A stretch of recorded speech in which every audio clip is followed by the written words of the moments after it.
Welcome to Inspire Campfire, a podcast where ordinary people tell their stories of extraordinary adventure. These are campfire stories meant to inspire the rest of us to light the fire within, get outside, follow our dreams, and return to tell our own stories. Ready? Let's strike the match.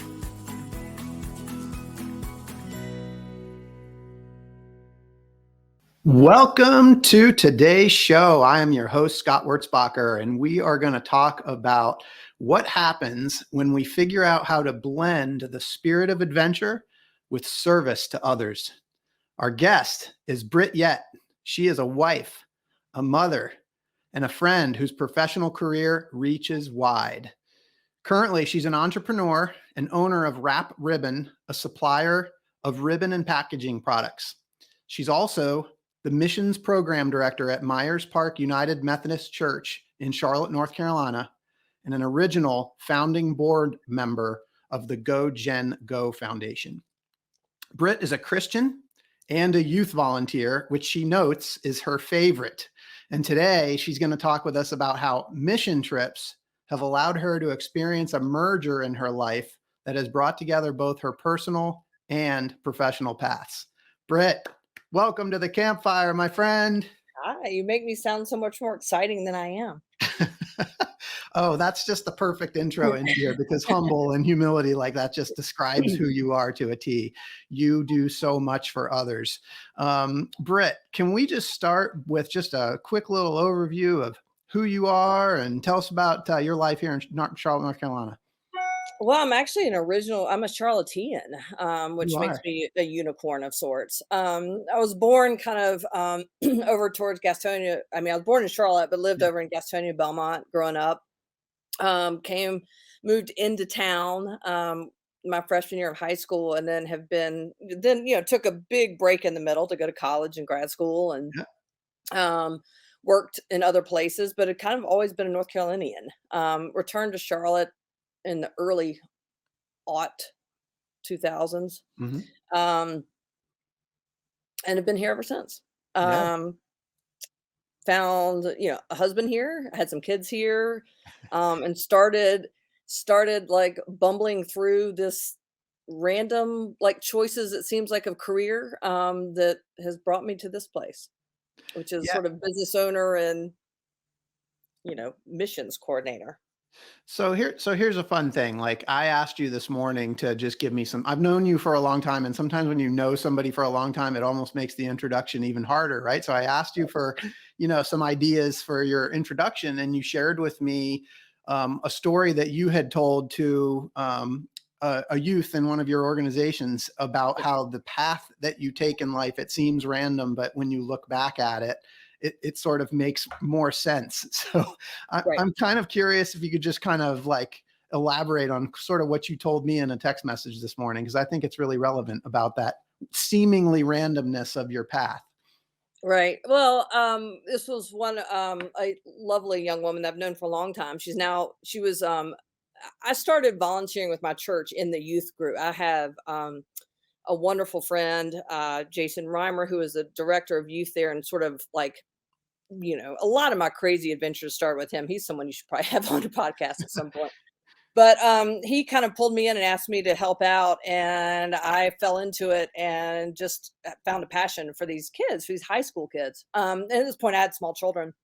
So this young lady is a young woman, is now graduated college and is looking for a job. And she was like, I don't know if it's the right job. And I started thinking about my own jobs. I was like, I think you just start, and you find your way. I think that, at 20 something, I had no idea who I was. I don't think I ever realized how many jobs were out there. So I started, I've worked everything from commercial real estate to like long distance telephone when like voice over internet was a new thing. Yeah. Well, I've sort of taken these choices. Most of them had to do with people.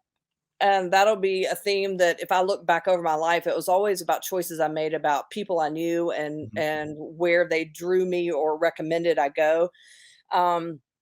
So it's always, my path is always strewn, I can identify each job and tell you about the person that meant something to me in that space. So I think in talking to her about her job choices, I kind of went through this random, job resume, but then I realized, along the way, my personal resume of getting married, starting a family, really in a sense becoming a Christian because I didn't really grow up that way. Yep. And defining what that meant for myself, because church, I have a problem sometimes with church, not with God, but with church. It's a man-made thing. So just sort of all of this path that I was going in my personal life, and then I'm working in random long distance telephone. So at some point these things started to influence each other, and I Yeah. think that came with maturity and knowing myself a little bit better, through a lot of the wrong jobs. They weren't bad jobs, but they weren't my forever job. There was no one job. But every step along the way is a choice you make that just either gives you more information about what you love in life or more information about what you don't love in life, which is all information, and you become more of yourself. Yeah. So in your in your message this morning, you mentioned something about not really being able to see it until it's over and you can look back at it. Right.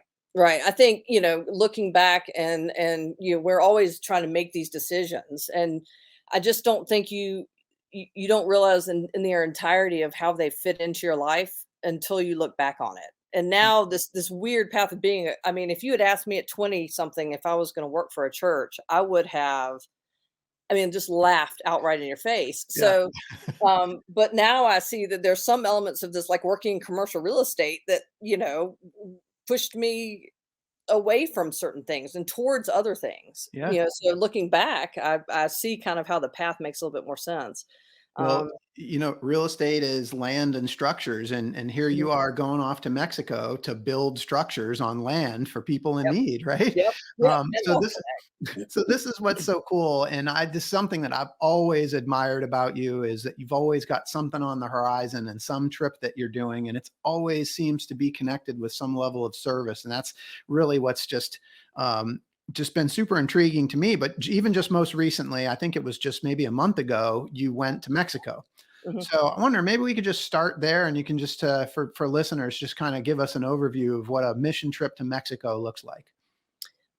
For this particular, this is a trip I started doing with youth. So it was, by definition, when you're working with young people, it's usually needs to be active and it needs to be engaging in some Mhm. ways. So we have this brilliant mixture of, so it's this Faith Ministries. That's an organization in Reynosa, Mexico, and they build houses for residents in their community that, it's a lot like a habitat sort of format. So they put in a lot of sweat equity, but they're families that just can't afford to do that on their own.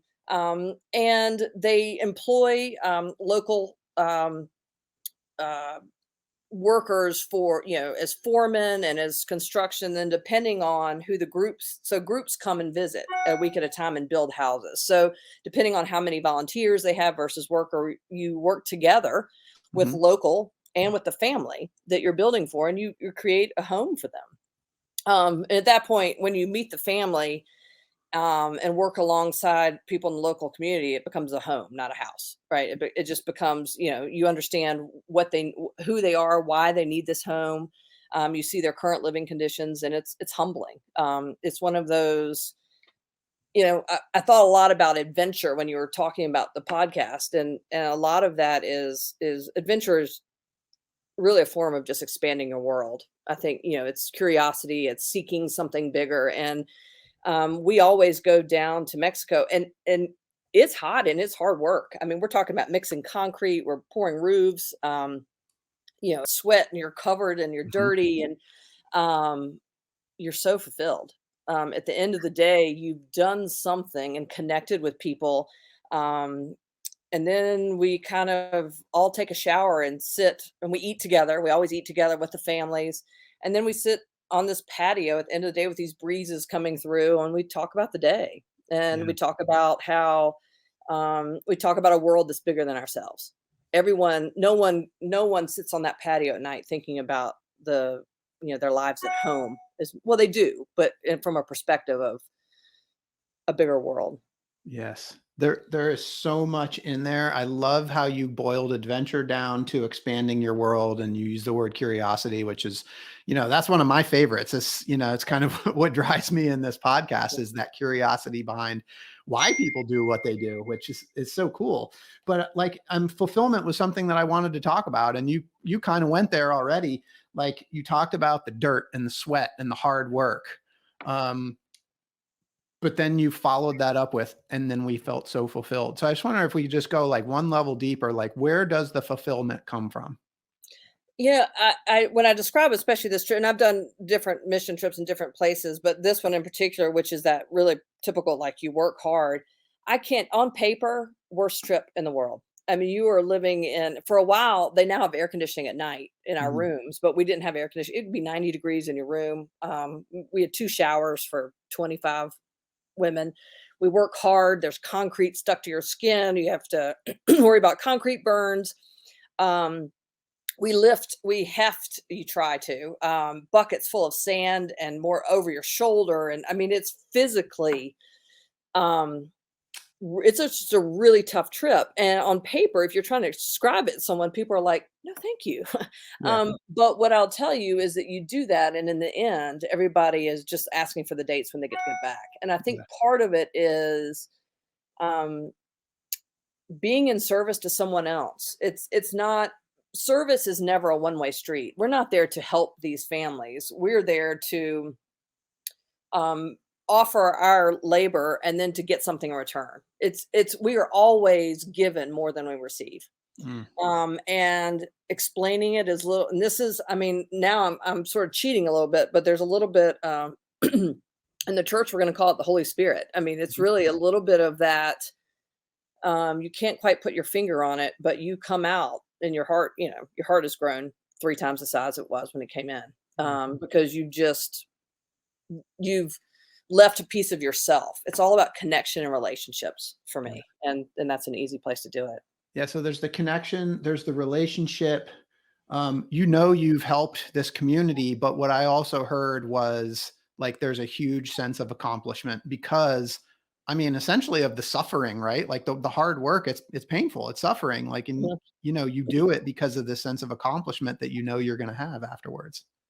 And I think there's a realization that, I mean, like anything, is that at the end of the day, we also go back to it's not a posh place, but Mhm. we go back to a place that's safe, where we have running water, we have good food. I mean, there's a humility in that, is that we go and we work, but it's temporary for us, and that we are witnessing people's lives. We are offering that we all came from, which is a safe home environment, Mhm. well resourced. We have everything we need, and we are giving them the opportunity to share in that abundance, right? I mean, just to give them a chance to have 4 walls around them and a safe place to lay their heads at night, Yeah. which, dang. Sharing in the abundance. That's awesome. I love that. So there's a sense of gratitude that comes out of this is what I'm Yeah. hearing.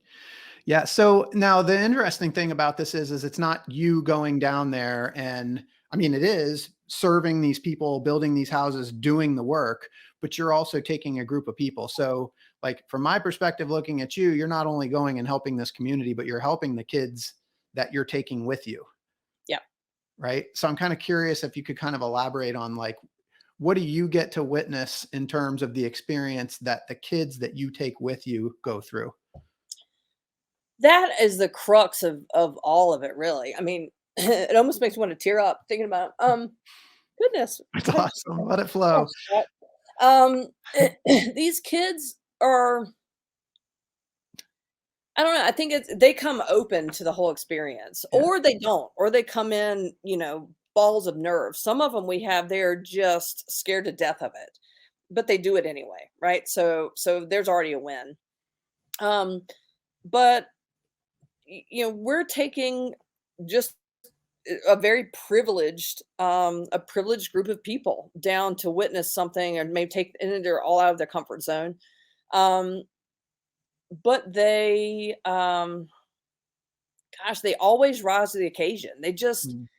um, they work hard. I mean, physically, you know, we're talking like cuts and sweat and but also just humor and openness and just this outpouring of love. You know, they a lot of times meet other teenagers in the community, and I have these, you know, they come home and there was an arm wrestling tournament one night. I mean, it's just there's like, and we do these fiestas once a week, and they bond, and half the time they don't speak Spanish, you know, and but there's this communication and willingness to connect. Mm. Um, and we have kids that you think, oh, it's, you know, one of those kids or something. I mean, you know, we all have our ideas of who someone is. Yep. But you see a transformation. You see kids who come in, you know, all tough and like nothing, you know, I'm too cool for this. They maintain this sort of stoic shell, Yeah. and then just become open and vulnerable because it may just be you're exhausted. And so that you just can't hold on to that. But I think it's just these kinds of trips, um, you can't do it by yourself. None of this can be done by yourself. You have to ask for help. You have to rely on your neighbor. You have to it just goes better when you're vulnerable and open and connecting with people. And it's really the kids are transformed. I mean, it's the highlight of their high school careers. I mean, they love this experience, and it's one of those things you really can't put it, but you can through teenagers. That's how we tell them. I was like, how you feel right now, and sitting on this porch and feeling so close to these people. That's where the Holy Spirit sort of works. Like it's hard to explain, um, but you know, as we're going from a church, it makes our jobs a lot easier. Yeah, totally. And it's just like this concept of transformation, which I'm just really like, and I just imagine like this group of kids that gets on the plane, and then there is this transformation that happens while you're there, and like what it's like for you to witness like who these kids are when they come back. Right. And even like, Um, maybe on the plane ride home, but even like weeks later, like what kinds of changes, like, real changes that you've seen in some of these kids. Well, and it's just the connections that they've, like, made to each other and to us. They're so much more real, I would say that and they always talk about their high school friends, and then there's this but they almost can't bring it back to their regular friends either. It's hard to explain. They're like, this was it's transformational. It makes it, you know, thinking about adventure, you think about, like, yeah, a day you're like trapped inside with your kids and Mhm. it's raining all day. And Yep. all of a sudden you say, all right, kids, we're gonna go outside and jump in puddles. That's an adventure, right? Yeah. Adventure is about opening your eyes and doing something new and expanding your world. And I really think as we get older and we get into that 4 mile radius of our home, you know, and our calendars get packed with things, we just don't see anything new. And this just forces their world to expand. It forces them to see and think about the world in a different way, and to see Hmm. the other who is Mexican or is poverty and all these things that they don't understand. It's really just humans. In the end of the day, they're just connecting to the humanity of the people, and their world and the way that they look at things is never the same again Yeah. because they know that there's something more behind the story. Yeah. I don't like what I'm feeling right now as you're talking is just this sort of opening of their hearts. Yeah. Is that a fair Yes. way to sort of? And I've seen it happen with youth, but then, yeah, I've gone to Africa with, you know, grown people, all of us adults, and that same transformation can happen, Yeah. you So know? I wanted to, because I wanted to kind of cover some of the other trips that you've taken, because Mexico is only one of the, I'm going to say far off locations that you've been to, but I think you've been to Africa a couple of times. Can you tell us about the Africa trips that you've taken?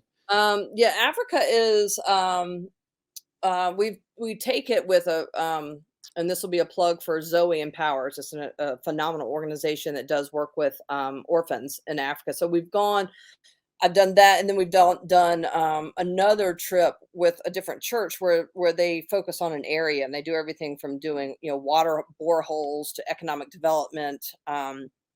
So it's again, it's going to a different part of the world and meeting humans who feel the same things, who need the same things, who respond to the same thing. You know, everybody wants connection. Yeah.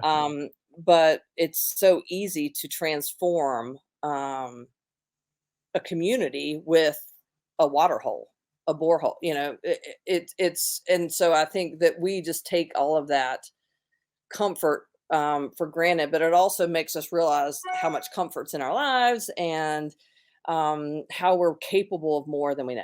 I mean, I Mhm. think it's always just that mind blowing Yeah. reckoning. And so the Africa trips, I think you said you've taken adults on that trip. Was that not a youth trip, or was it a It's mixture? adults. It's adults, and Adults. I'm going again September. Awesome. Of course you Mm. are. I love it. All right. So can you just draw some comparisons for us between, like, again, like you're experiencing, witnessing the adults as compared to the kids that you took to Mexico? Because I heard you say that there was a similarity. I'd love to hear similarities and differences. Well, I mean, I think a lot of it is just sometimes the teenagers didn't know, right? I mean, they've grown up fairly sheltered, and so this is their first exposure. I think sometimes adults don't want to know, Mm, so it's always in the trick is in who says yes to the trip, really. Like who says yes to I want to, I mean, Mexico is hot and uncomfortable. Africa is we're going to take like a 14-hour plane ride. I mean, these are not easy places to get to. right. Um, so again, it goes back to what we said again, it's just that curiosity. With kids, they do it because their friends are there. I don't think they know really what they're getting themselves into. They just come out. And I think that's why the kids, their like minds are blown. They just Mhm. can't believe this experience they've had. Yeah. Adults go into it and make that choice for themselves, maybe because they know what they're missing, or they just have that curiosity to know more. And all these trips really, we do these trips to Africa, and in the end, you have a 3-day safari, right? And no one talks about the safari when we get home. Though it's fabulous. It's fabulous to see the animals, but no one's talking about that when they get home. They're talking about these, 18-year-old orphans who have been empowered to pull themselves out of what is just um, s- shocking poverty, Yes. and have been empowered to make decisions for their lives and find education and find community. It's all about community. And then they build these communities and they micro loan to each other. And these all of a sudden these 18-year-olds are not the poor kids in the community. They're leaders in their community, and Mm, they're leading. Whether it's they're business owners. They become business owners yeah. and acquiring wealth, right? Yeah. And so that is something that the adults see from a transformation standpoint, especially with these Zoe trips, watching how um, and going there as a parent, as an American parent, it's humbling too, because what you see is um, a 16-year-old is capable of a lot of things, when given the tools and Right. being equipped. So our Right. job maybe isn't to fix, it's just to equip them with the tools and let them do something. So I think that's always an amazing lesson. But I think it boils down to who says yes to the trip a lot of times, and what they're, they might not know. Most people don't, they go in with an idea of what they think they're going to expect on the trip and come home with something completely different. Well, is it fair, like adults, we have these life experiences, and so we do sort of have expectations. And to me, like, it would seem that there's more of a, like, I know what to expect sort of attitude, even if I don't. And I'm just curious, like, whereas the kids just have no clue, right? They're just going along. And so I'm just Mhm. curious, like, do you experience and have you witnessed sort of that same transformation in the adults? Or how does the transformation differ? I think it's a transformation. I think you're right about, but I mean, I think it's usually a surprise about, now, I mean, once you've been on a few of these, Yeah. I mean, there is um, God, they even talk about the mission trip blues when you come home. And all of a sudden you're taken away from that. I think what happens on these trips is that it is so, I think of the word. I mean, it's fulfilling, but it's just so rich. I'll Hmm. say it's just every day, every interaction is just so packed with um, significance. Yeah. And I think sometimes you realize you come home and you're like, wow, I spent 6 hours today that I can't really account for, Yeah. but you go there and you just feel all the whole time. But Yeah. um, the other thing I was about to say about, you think about your trip to Kilimanjaro. Yes. The first post I think I saw from you, I mean, I could be wrong, but was about the people that helped you get there. Yes. It wasn't about the view from the top necessarily. It wasn't, and physically, I know it was a challenge in getting ready for it, but you were amazed at the people who helped you get there. You know, Absolutely. Amazed. The right? porters and the And people that helped us get up that mountain. Yeah.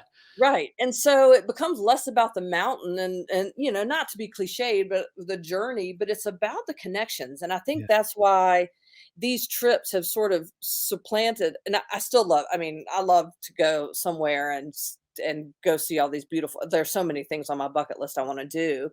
Um,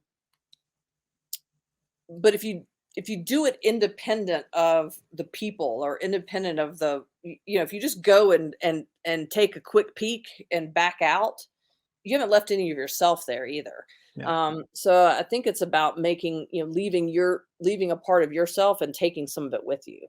So there's an impact. So it's funny when you mentioned Kilimanjaro and you said you went on this 2-week trip that had a safari at the end. Nobody even talks about the safari. And I was just like reflecting on my trip because yes, climbing Kilimanjaro was an epic experience. I didn't go there with a service mindset like you're going on these trips, but there was when after our climb, we went on a safari as well. And one of the things that we did was we stopped at a Maasai village, Mhm. and it was only like an hour long experience. And 10 minutes of that experience, they actually took us into the schoolhouse, and class was going on, and my heart just completely melted. Yep. I had a whole bunch of extra Cliff Bars from my climb, and I ran back to the car as fast as I could because I wanted to give these kids I just wanted to give them. They were Something. so Right. cute. They were so awesome, and my heart just melted. And like you're so right, it's just like those kind of experiences. But for me, I want to ask you a question because for me, there was almost, I don't know if it's envy, but there was almost an envy about the way that they live because of the simplicity in how they live. Yep.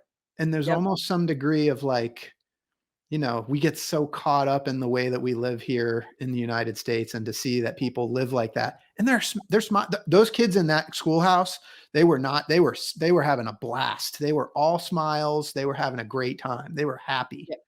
Yep. Well, and we get that.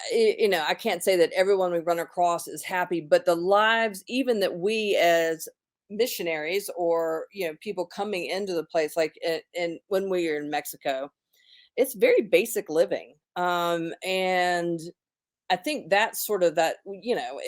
It's like you hate the cliche of it, but you realize so much of the things you pursue, it's just not what makes it good and makes you happy. It's just not the stuff. It always comes down to personal fulfillment, feeling like you make a difference to the world and to other people around you, the relationships you're creating. If we're all running out of a burning house, we're not taking our stuff. We're glad to be alive. We're concerned about our families and friends. I mean, all that cliche stuff, but it's really true. And somehow in our life, we can't experience that until we're away from it, and Yeah. it's proven to us that that's not what you need for happiness Yeah. or fulfillment. Yeah. Man.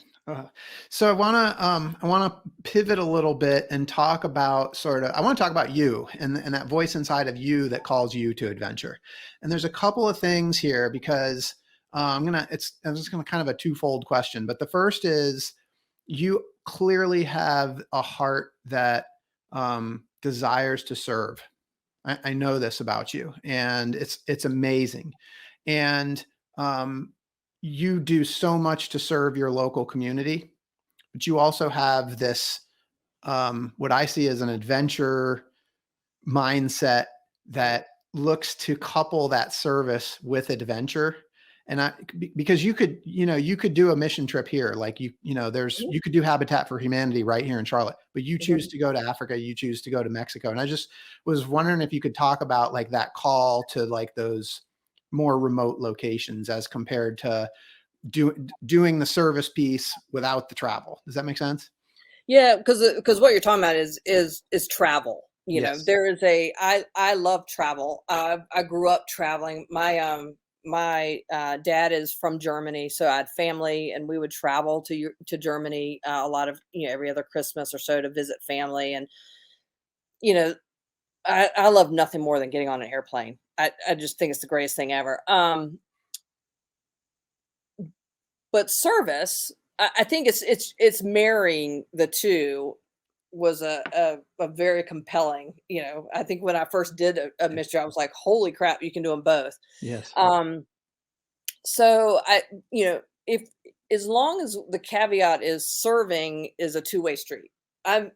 If it um there's always these transactional service opportunities, right? And we all do them because they're important. Where we donate our clothes, or we do our things, but we don't understand what's on the other side of it. So there's, I think, an important component of service is, how are you getting served? Like, this isn't a one-way street. There's something you're learning. So, like you've done at Crisis, going to dropping your clothes off and then sorting the clothes and understanding what their store is and who's using the store and understanding the entire process and understanding who's receiving and why that store is important, so that you kind of come full circle. I think it's important to understand that, service it's a continuum.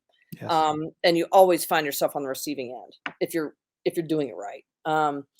That sounded judgy. I didn't mean it to be judgy, but I do think that we have really really try to focus on relationships and walking alongside people and understanding that the people you're serving with people, you're serving alongside someone, you're walking with them, right? So that you understand their path, and walk their path, not your path. You're not trying to drag people onto your path, saying, "Hey, it's better over here. Do it my way." So it's that idea of walking and meeting people where they are. And I think by going to Africa and going through the villages, or going in Mexico and not staying, we could stay across the border, not as easily now, but you could stay across the border in a embassy suites and Mhm. drive across the border every day and do all that work and go home to the air conditioned embassy suites and showers. But we don't do that. We kind of live with the folks. We eat dinner, we break Right. bread, tortillas, and that count. Um, so it's the idea of going somewhere and being there, not just sort of dropping in and Yeah. pulling back out, right? And so when I say I've been to Africa, I have Facebook friends from Malawi, Yeah. that I sort of keep in touch with. It's just understanding you meet someone there. Otherwise, you just sort of drop in with a tour group and you stay with your own tour group, and you don't see anything other than this hotel they've chosen from. Like, a lot of travel experiences are designed to make you feel very comfortable. And when you're very comfortable, nothing changes inside you. It's only when you sort of push your edges a little bit, whether it's fear of climbing a mountain Mhm. or it's fear of meeting someone you've never known anyone like that before. You don't speak the same language. When you go there and then you meet someone and you find out that the language is universal, that you can easily communicate if that you're in the right space, it just changes the way everything happens. Uncomfortable is critical to growth. Yeah. And you do that. Uncomfortable. Uncomfortable. Uncomfortable is critical to growth. Yeah. And then I also heard, like, you talk about like the transactional service versus more of that immersive service. And when you do that immersive service, you're getting that connection that you're seeking. Right. Right. Right. It has, because you've done service opportunities where you do it and you feel a little uncomfortable, you don't know exactly where you're going, and you do it and you sort of stay on the fringes. Um, and then you sort of leave, and it's really just been sort of a drain on your time. Like, you don't feel like, I've found when I'm doing something that is the right for me, it adds to my life. It doesn't suck away from me. At the risk of, I know the PTA is the most important thing in the world, but like, my time serving the PTA sometimes would just suck the life out of me. Yeah. rather than fulfill me, right? So, finding those opportunities. This past year, I worked with Room in the Inn, which is and talking about adventure, there is adventure to be found right in our streets. Like I said, we have this 4-mile radius around our lives, right? Because of we just the grocery store and kids' schools or whatever. There's a lot in that 4 miles that you've never seen before, and people you don't know, and they're not like you. But what happens, these 4 miles gives us a real comfort zone. And so we work with Room in the Inn, which is Roof Above, fabulous organization here in town. So during the winter months, some of the unhoused neighbors they enter this program, and they check in the evenings and are dispersed around Charlotte to churches and other community organizations who provide them a safe place to sleep, meals, showers. So it's a overnight. And if you go serve in that and really just sit down and you'll have 12 to 20 people who come in. And if you sit down and learn their stories, it's an adventure. And their lives are adventures. And, I served through that whole winter, and I dealt with, just really tough situations. But that last day when they pulled out as our last night of service, I wept. Because you thought, I'm not there anymore, and I'm not going to see the relate. It's an adventure. There's adventures everywhere. Travel is a great way to expand adventure. But hey, if you need a break from your reality, and the plane situation right now, you can't get a flight or everything's canceled. Stick around home. There's plenty of adventures to be had. I don't know. It's just a hard thing. I think adventure and travel, we think about it in such a one-dimensional, like I have to go somewhere far Right. away. But I think it's just challenging yourself, doing something that you've never done before. Doing something you never done before. And what I'm hearing with the service piece is that like the connection is what sort of brings it full circle for you and makes it complete. Yeah. Like that. Just, it's just understanding that your idea, we get so complacent and so comfortable othering people and putting people into groups. But some of the most charming humans walked through the Room in the Inn program, with stories that were heartbreaking and triumphant and so very real. It's just we get so comfortable making it simplifying things, and nothing is simple. And I think we have to keep reminding ourselves of that. So a lot of this is awareness. It's like, oh, okay, so we're opening up our minds, we're expanding, we're taking these adventures through our curiosity, whether they're local or how has all, because you've really gone deep with this. How has that expansion changed you and how you live your life? Like what's different about you today than before you started this journey of adventure through service? It's kind of a blessing and a curse. I can't do things as simply as I once did. I don't get the same sort of satisfaction out of everything. But at the same time, I know that you can. I just seek. I don't know what I'm seeking. I'm seeking connection, and I just at the end of the day, I know I whatever situation I'm in, I try to take a step into it. It's just taught me that, the whole layers of an onion. Our lives can be as little or as much as we make of it, and it's really up to us. That we always have a choice of how to approach a situation and a person, and I dismiss people and judge people. I do all the things I'm not supposed to do too. But it's also made me less fearful of humanity. It has, which affects my politics and everything else. I'm not, I don't think there's anyone out to get us. I don't think that making our world smaller and securing and putting borders around our lives is making anyone safer. Hmm. I think it just makes us smaller, Hmm. and I think even as a parent, I'm always trying to be cognizant of, we live in the space we're in, so you got to have that footprint has to be bigger. You have to, the only way we learn is to step outside of that comfort zone. Yeah. So, Yeah. yeah. And I love how you said that when you find yourself in these situations, like what you've learned is to step into it. Yeah. And I love because that just like that demonstrates courage. And you said like it makes you less fearful, which is, fear. We're not trying to get rid of fear, but like courage is stepping into something in the face of fear, right? And that's exactly what you're doing. It's what you're doing for the kids that you take with you and the adults that you take to Africa. It's The good thing is really that awesome. line always moves. Like Yeah.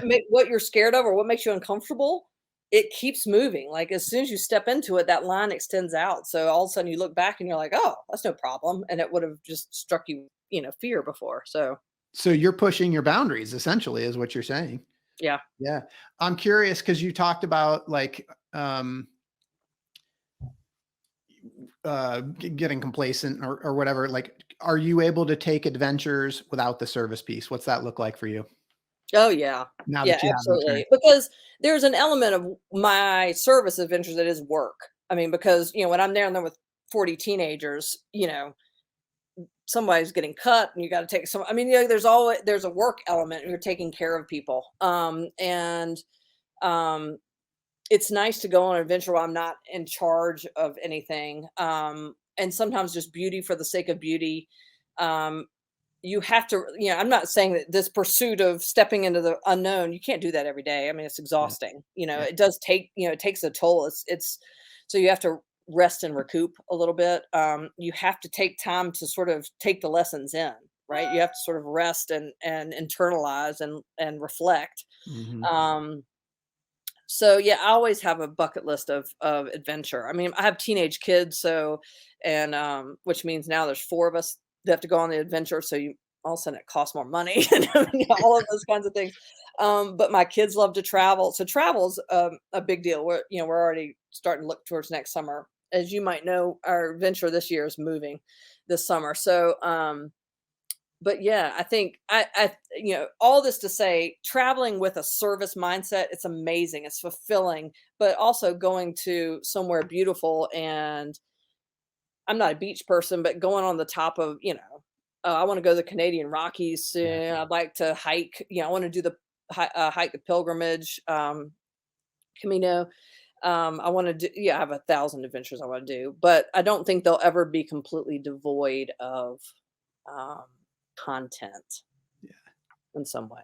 I mean, the service piece just seems to drive you. It really does. And I'm curious, you've taken this like adventure life and this service life and you've blended them together. You said earlier in the podcast when you realized you could do that, it was like, holy crap, I can do that. Mhm. That's so Yeah. cool. So I'm curious, like for people that have heard this podcast today and they're like, they have that sort of similar service mindset, but they also feel that call to adventure. Like, what's your advice for those people in sort of getting started? I don't know. For most people, it's like, I'm not going to just jump on a plane to Africa and just show up. Like, how does Right. somebody get started in this sort of way of life? I think, I will say, I got started because someone invited me, which was the big thing. Mhm.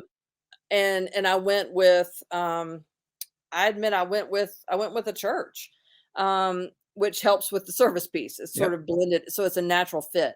I know there are a lot of unchurched people who will listen to this, and so I don't want you to think like we would take.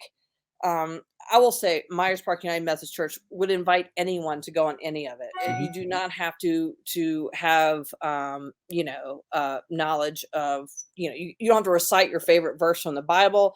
You don't even have to be a believer. It's just because we always talk about at church, we have this like people who study the Bible and come into faith that way. I came into faith through works, right? Which is that was my natural inclination is to Yep. to do for others, to love people. I love people. I love that kind of thing. So that brought me closer to the church. Um, so I would say, but there's tons of organizations like Habitat does international Mm, trips. okay. Habitat International travels to Yeah. other places. Zoe Empowers. This is if you want to go to Africa, they set it up. You don't do anything on that trip. That is not a doing trip. It is a witnessing. It is encouraging. It is empowering and loving on folks who are working hard and seeing them, right? That's all that trip is. But it'll change your life. And then you get to see some cool animals on the end. Like first time I went to Africa, I was kind of like, sweet, there's a safari. But at the end, I was like, oh, safari, but which was fabulous. But the other pieces and parts were magic. So I would say find organizations or things that you're passionate about already. If you are really handy and love, working with your hands, check out Habitat International or check in with Habitat Local. And find out or find something that you're kind of passionate about. There are organizations everywhere who invite you because what happens, Faith Ministry, our organization in Mexico, does not need us to build the houses. They can build them probably faster without us. But what we're doing is witnessing and supporting so that, our church comes and pays for the house, but we also invest in the house, right? Yeah. Paying and investing are not the same thing. So we've invested in that family and that lives, and we'll probably come back the next year and do it again. Right. Yeah. So there are plenty of organizations that need an investment and your time and travel and witness is an investment. So find something you're passionate about. Yeah. Call me. I'm in the missions department at Myers Park United Methodist. I'm happy to point you in 1,000 directions. Oh, there you go. That's perfect. Yep. Well, I have just been so admiring of these trips that you've taken and your service mindset. I'm just grateful to be able to call you friend. And I appreciate all that you do for our local community and frankly, the world. Britt, you've lived a very, very full life and the story continues. And at some point, Hollywood's going to make a movie about you. Oh no. Oh, this part. Oh, and I want to know when they do, who's going to be the actress that's going to play you in your movie? God, who had one is the woman who played Wonder Woman. Like, someone like strong. I want someone strong and Gal Gadot. Yes. Yeah, there you go. She's also very gorgeous. So I think I'm a little off there, but it'd have to be someone strong. You totally have the Gal Gadot. You totally have it. Well, that would be my dream. I love it. What's your movie going to be called? Trip of a Lifetime. Trips of a Lifetime. Trips of a Lifetime. Or it's like, I do think the Crooked Path might be another one. We end up where we are, and it's a mystery sometimes, but it's good. And you're Wonder Woman. Well, no, she's Wonder Woman. She's Wonder Woman. I just want to be like her when I grow up. Wonder Woman. I love it. A Crooked Path starring Wonder Woman. This is oh, you're funny. Oh, thank you so much. This has been amazing. And for those listening, I hope you've been inspired today as much as I have. I hope that Britt's story has encouraged you to listen to the voice inside that calls you to adventure, because we want to hear your story next. If you have a story to tell or you need a nudge to create one, please send me an email. We'd also appreciate it if you'd help spread the word by leaving a review and sharing or tagging Inspire Campfire in your social media. And until next time, I want to encourage you to get outside. Britt, thank you for being here. Thank you, Scott.